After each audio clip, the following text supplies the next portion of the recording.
All right. Let's check this out. We live? We're live. We are good to go. Like bingo, good to go.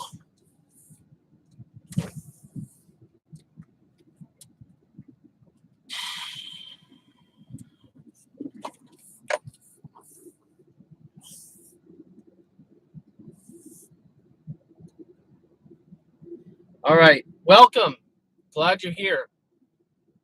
I was hoping that a notification went out. It appears that either there's not a notification and a special person is watching.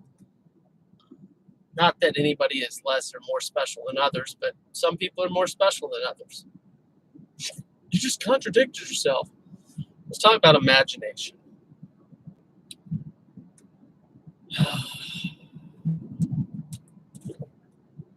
So, welcome number 2.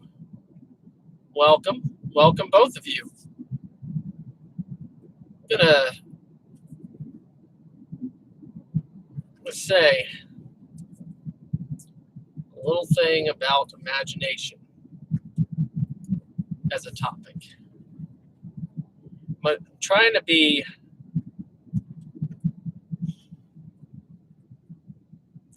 I don't want to filter too much, but I also don't want to be too disturbing either. We have anybody that's going to say hello back? You're going to just be there, not say hello? That's okay. If you want to, you could just say hello in the chat. If you want to. But if you don't want to, you do whatever you want to do.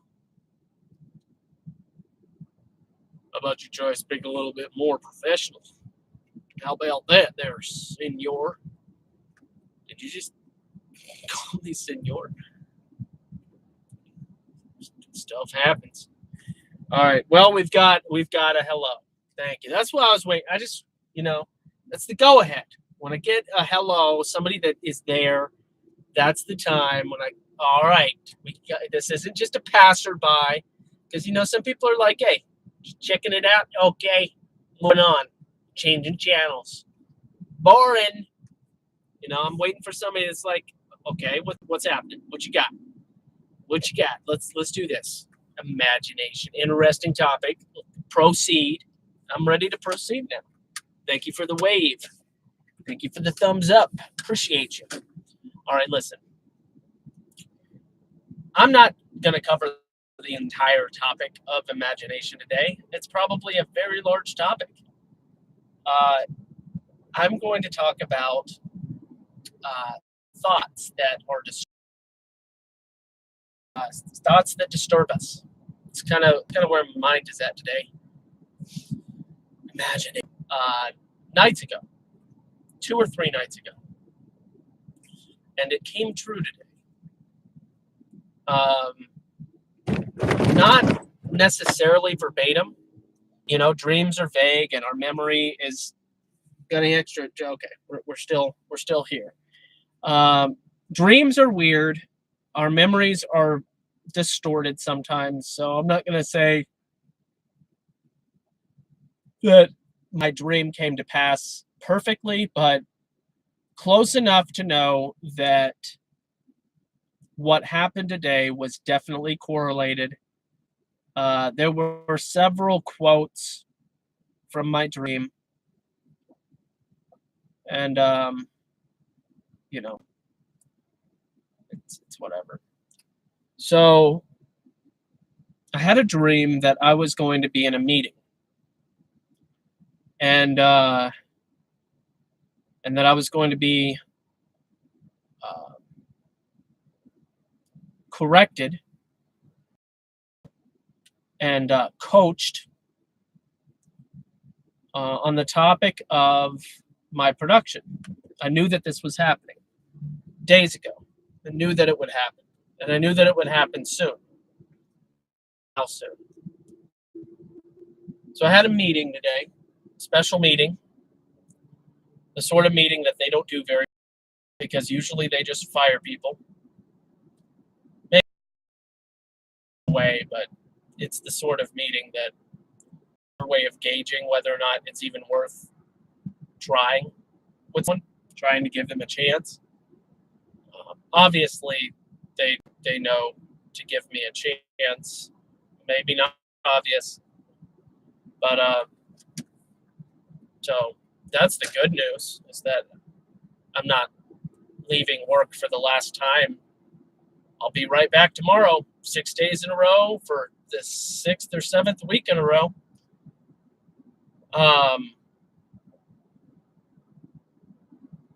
So I imagined this happening days before it happened, and then it happens. And I do it regularly. And part of it has to do with my personality. Part of it has to do with my gifting, my gifts from God. But the part that it has to do with my personality is thinking out all kinds of contingencies. And what happens if this? What about if this happens? What if this happens?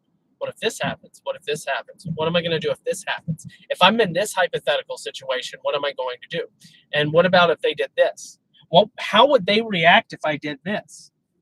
Well, if they were in this mood, they would react this way. And if they were in this mood, they would react this way. And this is what happens in my brain all day, every day, and to greater degrees, depending on what's going on in the moment.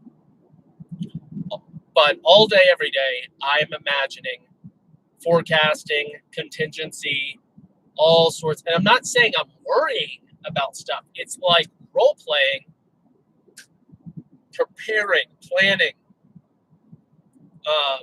Because it's not a worry situation.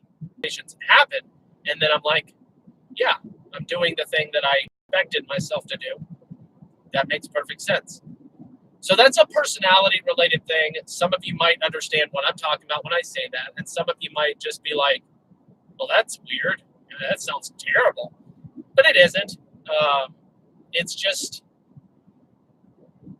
part of how God's made me.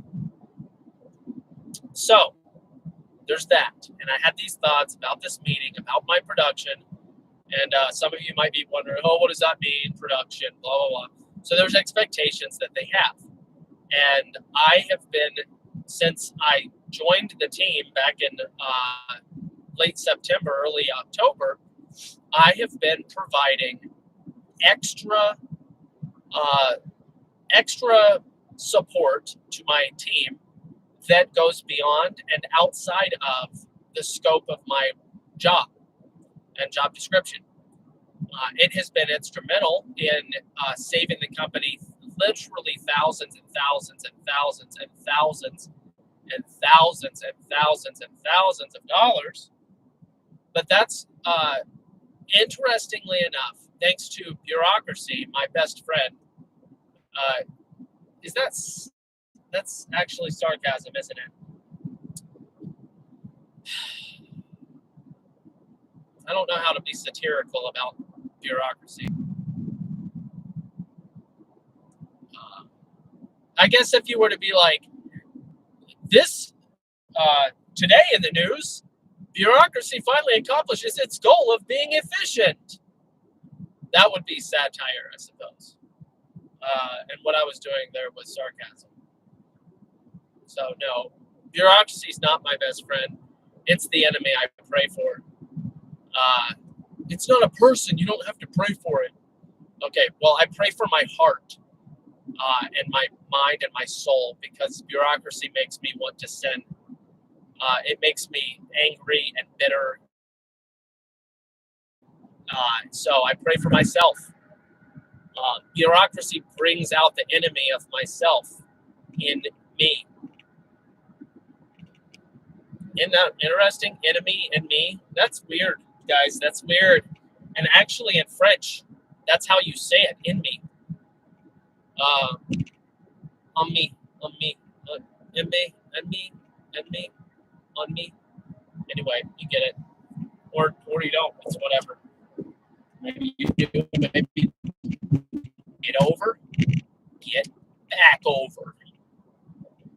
All right. So, no, I don't like bureaucracy. So here's what's interesting. Even though, like, let's do some math. I have done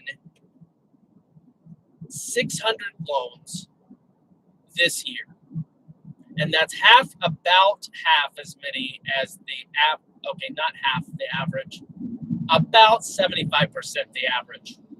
So let's say everybody else has done 900. That's probably pretty accurate.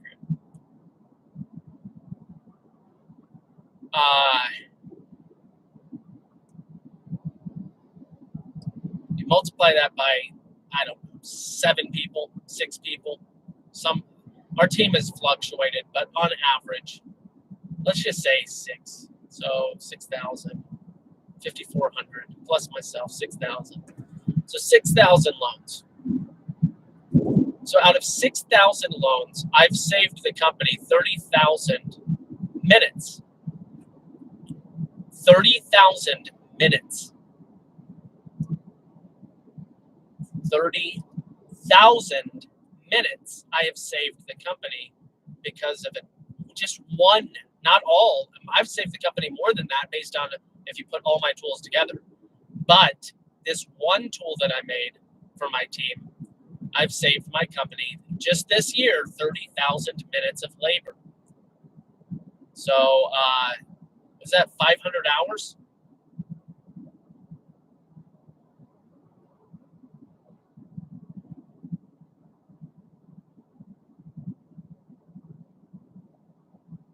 Yeah. So 500 hours is 12 and a half weeks. 12 and a half weeks. So 3 months of an employee working. But anyway, we'll just stick with 500 hours. I mean, you multiply that by our wage, which you already know, and you've got 2,000 plus 50. Yeah, 500 hours. So 5,000. 200. 2,000.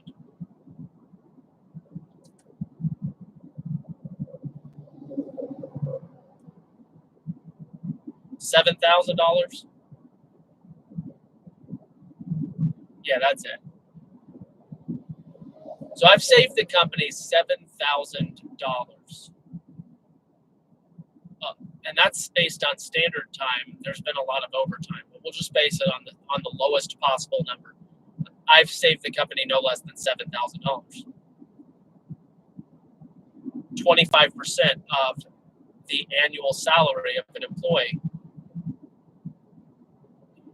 Unquestionably. So anyway, all that to say, that's all meaningless, because the way that a company works is they have a chair and they have production needs, and the chair must do the production. And if the chair is not meeting production, then the chair needs replaced with a new person sitting in that chair. It's all about chairs. It's like real estate. It's like liabilities and assets. It's very straightforward and simple and non-human on purpose, in order to be on the large scale organizationally efficient. And it makes sense, and I do get it. It's just fascinating. It is fascinating. So I had this meeting, and it was really good. It was really good with human beings. You know, my supervisor is unlike the bureaucratic system of which we are a part of. And the bureaucratic system goes far beyond the company I work for.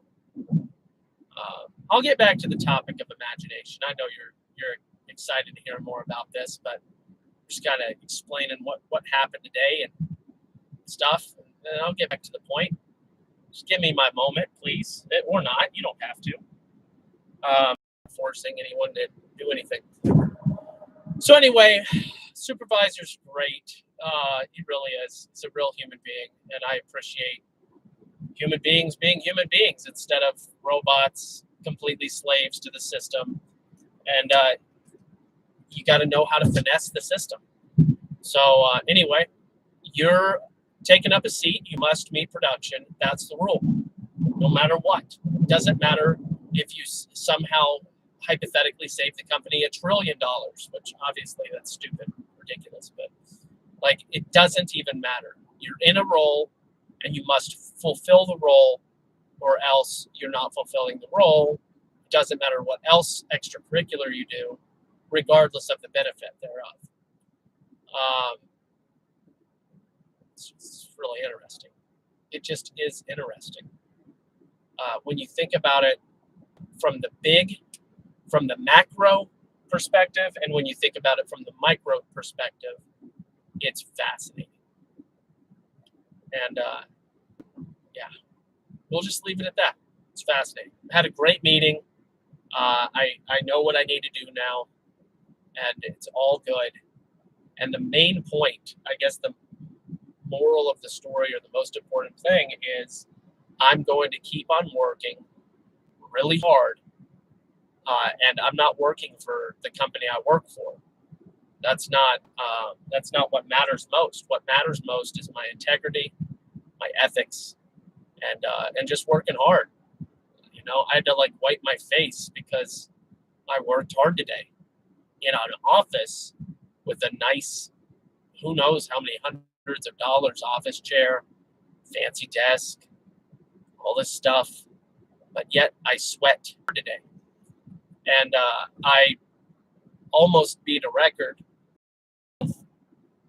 Actually, I did, if you count how many hours I worked, because I only did 8.5 hours, but I did the second most I've ever done in an 8.5 hour day, which is just, yeah.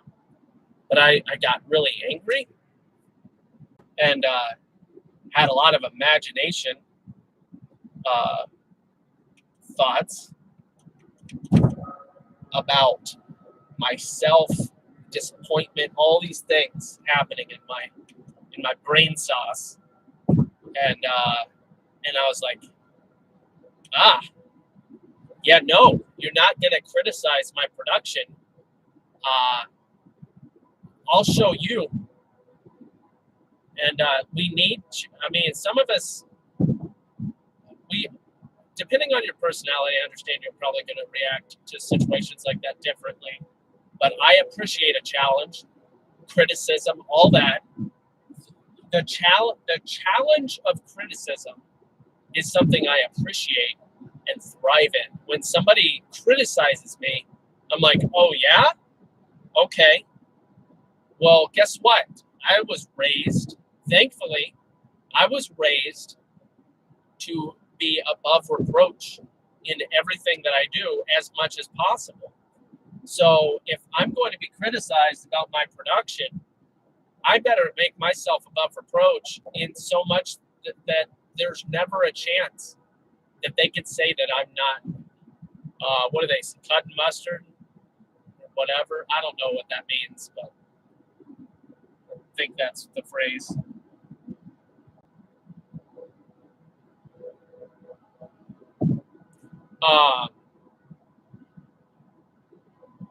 So I was just like, not happening. I'm just going to tear this up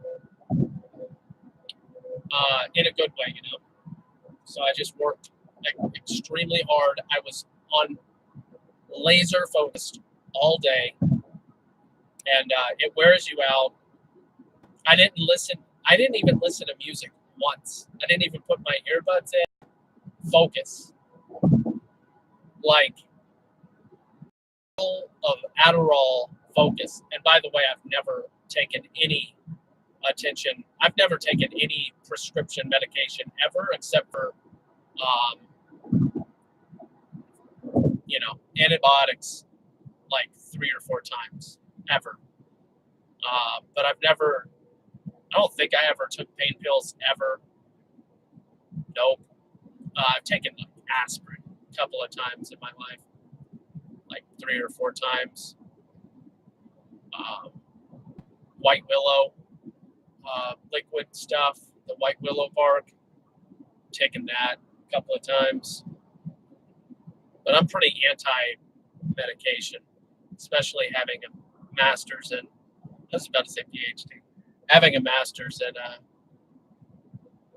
counseling psychology. Just disgusting stuff.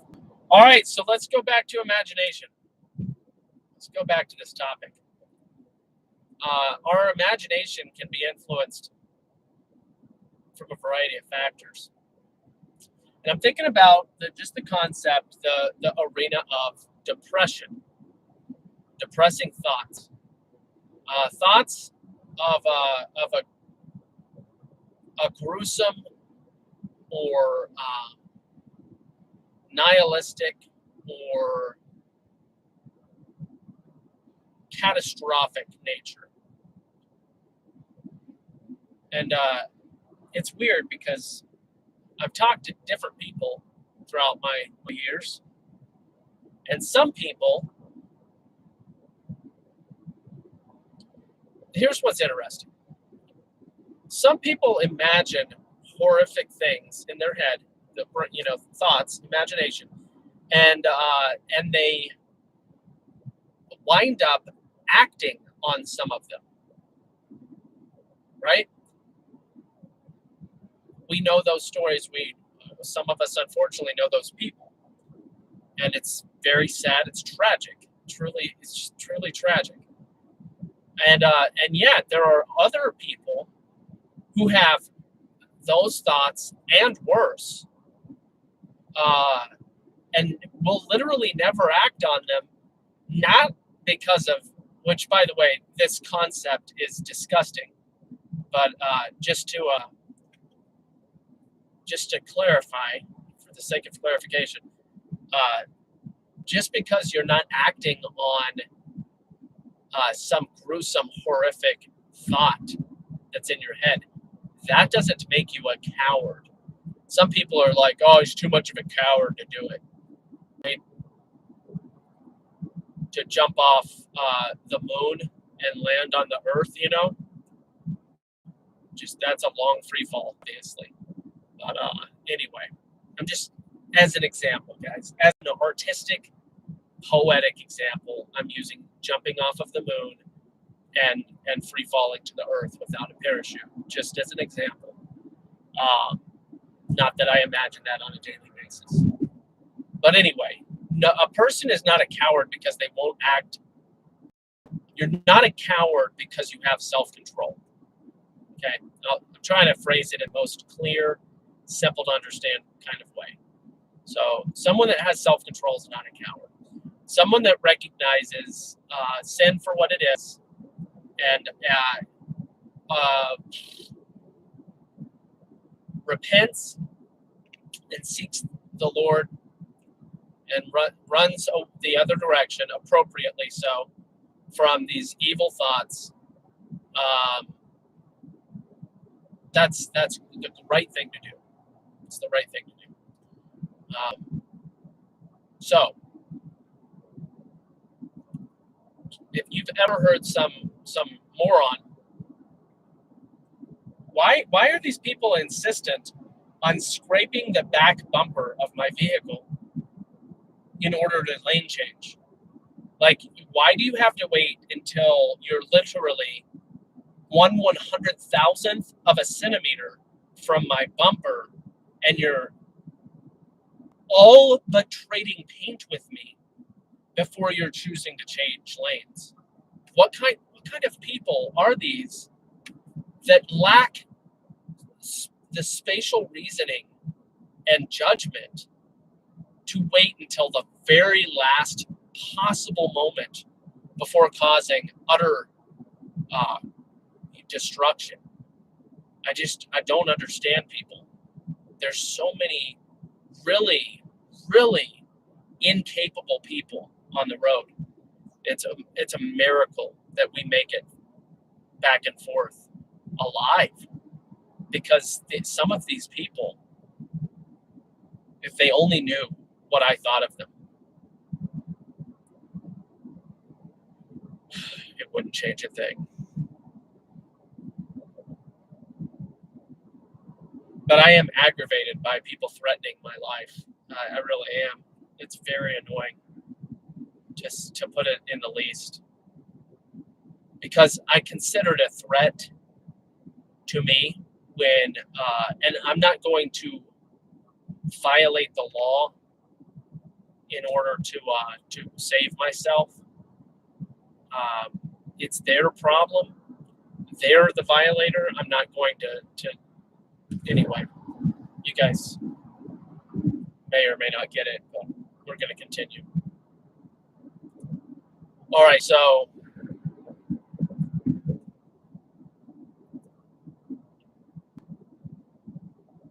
imagination.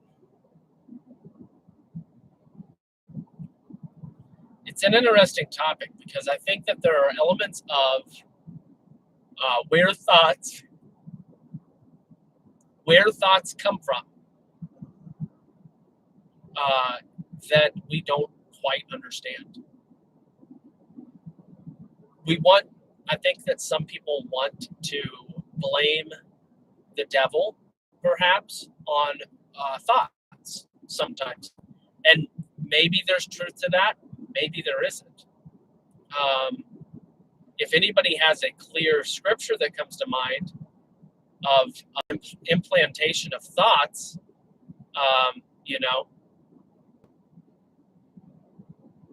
have at it.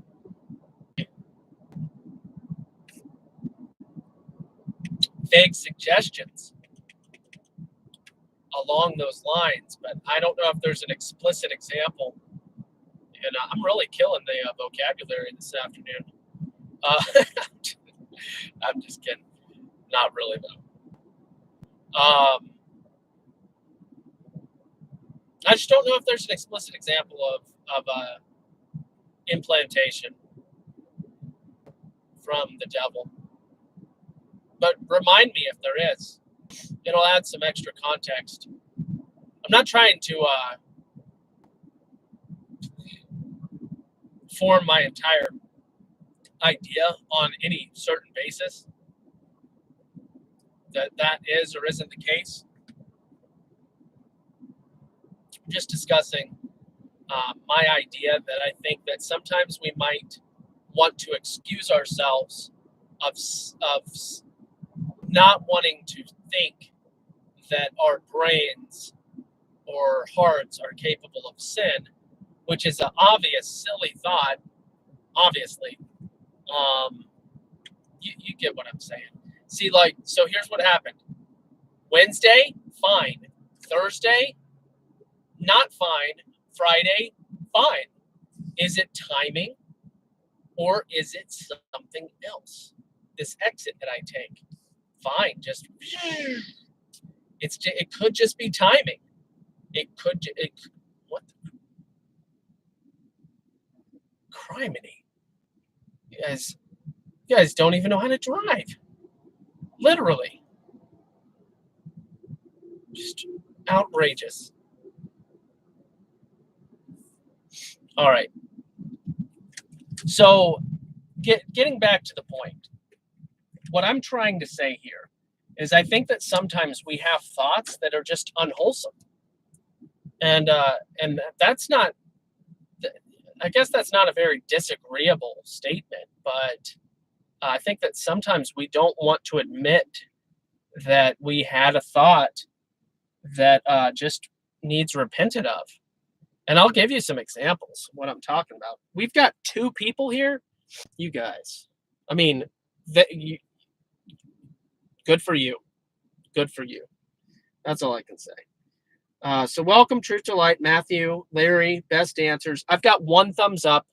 That's not nice, but we're forgetful people. I forgive you. But anyway, I've got a lot about this topic, guys. A lot. I've been thinking about this for a long time. I've got a lot to say about it. Way more than I'm going to be able to cover today. But I'm also doing. I'm hoping. I'm pretty sure I'm going to be doing a stream this evening, and that I hope it is good. Might even bring on some new people, some new guests. That could be pretty cool. It's interesting how a car can get in a wreck with a truck, and the truck gets a scratch on their hitch, on the little ball thing. Stupid, I don't know what it's called. Like, that's what the car hits. The car is totaled. The truck is completely unfazed. It's ridiculous. Kind of ridiculous. All right, so I do want to be. I had such a focused day. I can do this. There's distracting things, and worth talking about kind of a little bit. The way, the truth, and the life. Good old buddy with the tractor trailer. The big message about Jesus. That's what's up. All right, so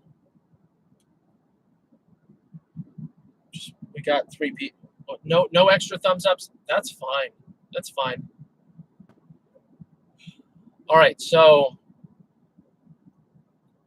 let me give you some examples of what I'm talking about in regards to these sinful thoughts. Okay, because 2 days ago, I believe it was 2 days ago, it might have been yesterday. It was yesterday. I was listening to Hardcore History, and specifically his episode on pain,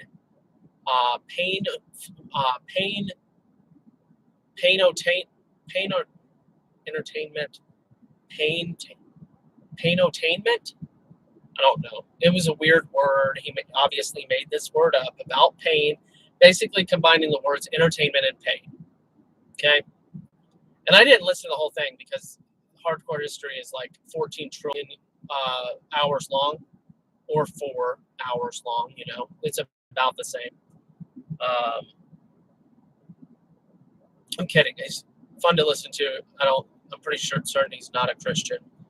But I think he does a fair job discussing history without much subversion, which is the main thing about history and science and all that I just do my best to stay away from. But anyway, so he's talking about this subject. Very fascinating take on it. I made my way probably halfway through. And then, lo and behold, I'm having thoughts about the guillotine. But not just the guillotine, but myself being in a guillotine and pulling the cord, which is just gruesome and ridiculous. And why though?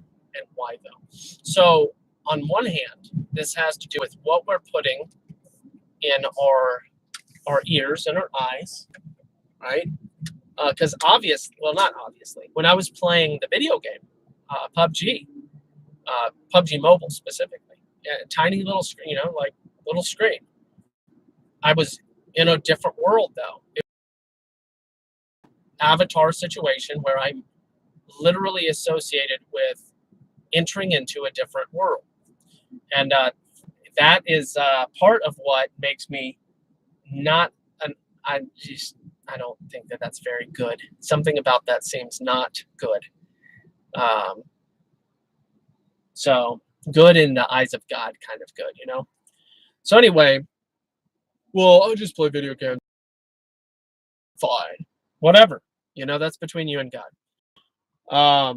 But for me, I literally dream in Erangel or Miramar or Sandhawk or I've already forgotten the winter one.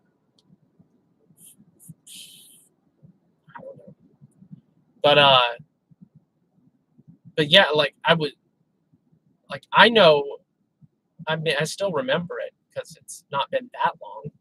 But it was, I could like walk in the streets out in my own imagination as if it was real instead of just on a screen. It's imagination. And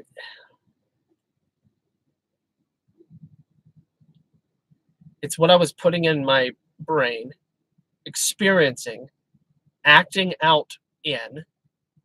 And my primary thoughts in regards to that, when I was imagining my actual self in the PUBG world, was always about survival. I wasn't running around shooting people in my brain at all, because that's not actually what really interested me in that game at all. Survival is a very fascinating topic, and that's what I appreciated about that game when I played it.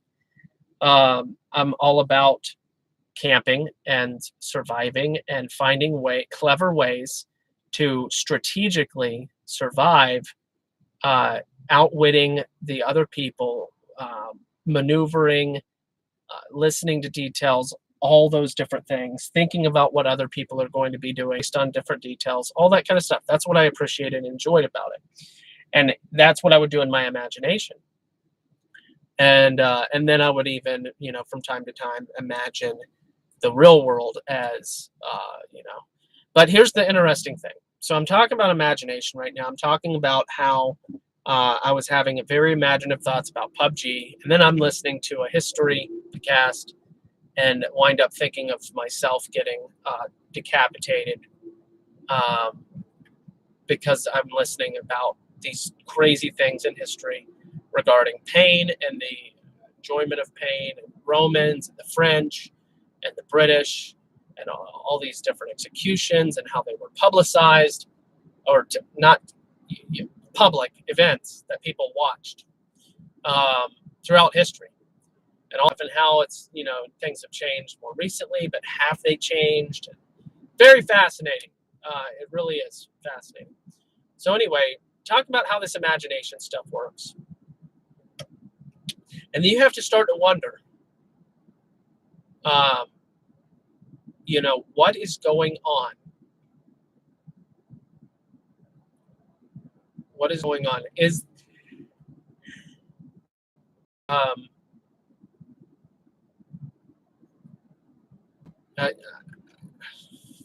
maybe. I think it's easier to say that it's not good. Philippians chapter 4, I think, clearly indicates what we should have our mind on. So that's not good. So I think that our imagination is our brain. What we're putting in there is what's going to come out. So if all you do is draw pictures of gummy bears and eat gummy bears and watch the gummy bears from the 1990s, you're probably going to start imagining orcs, but because of the cartoon. But the evil guys, you're going to imagine gummy bears and drink it. You might be able to bounce up and down really if you just watch and eat and draw and consume enough. You're going to start imagining some really weird stuff. This happens with children all of the time. So here's where my thoughts go. There are people that are in a place, I don't know if it's an emotional state of being, a psychological fortitude. I haven't thought about it enough necessarily to really distinguish what's going on, what makes the difference. So the question I have that I'm going to be thinking about, you guys can think about too, what makes the difference? And I mean, you can give the Sunday school answer because it could be that, but let's think about it.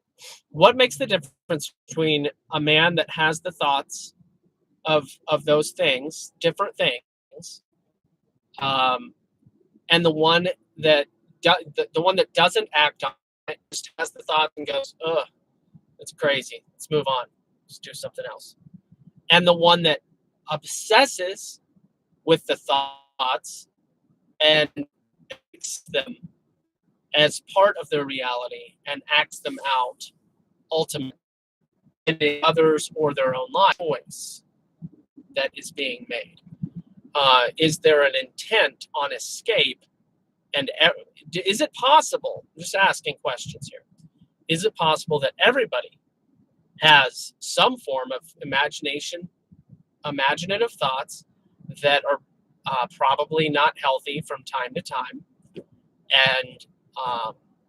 and really the only difference is whether or not you're choosing to reject or you're choosing to accept. And it has to do with where you want who's your master? Who do you want your heart to belong to? So who's your master?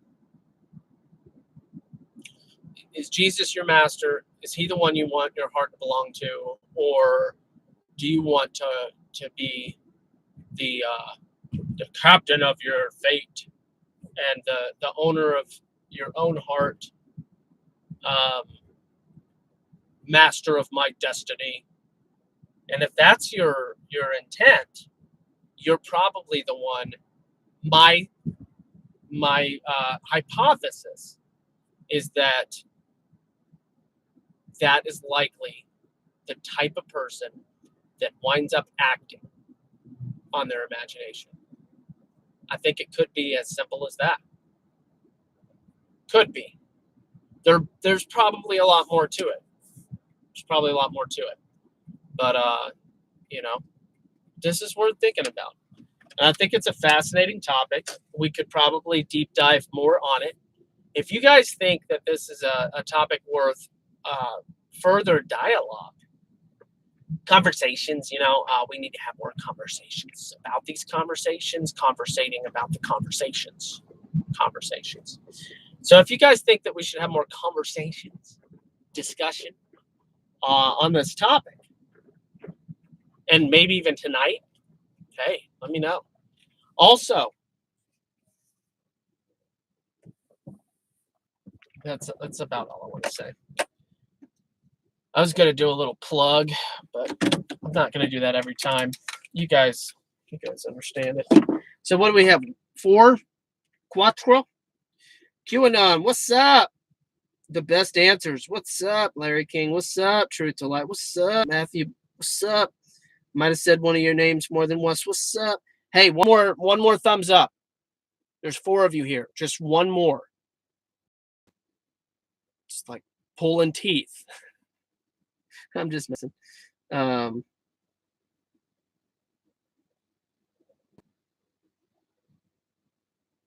okay. So maybe it's just, I don't know. It says 3 to me, but maybe it's just slow. I can't refresh or it kills the stream. It's really weird. 2 of you left because you know that I'm done.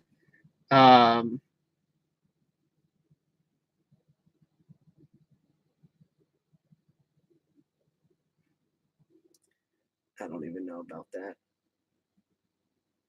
Full-term abortion disturbs me. Yeah, of course, Truth to Light. Of course. And that's why we were trying to, last night, I know you couldn't see my screen and all you could see was me getting really excited, but I found 2 owners, but 3 mills, abortion mills last night. I got 3 of them, their owner's address. So I'm really excited. We need to band together and make some stuff happen sooner rather than later. And we're gonna do it. It's guys.